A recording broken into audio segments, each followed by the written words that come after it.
Hi there, in today's video tutorial, I will show you how to clear cache of an app on your iPhone. It is a very simple process, so let's head toward the settings.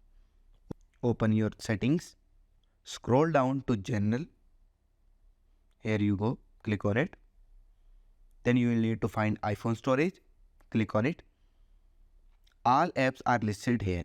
So I want to clear the cache of Google Drive, so I'll find it.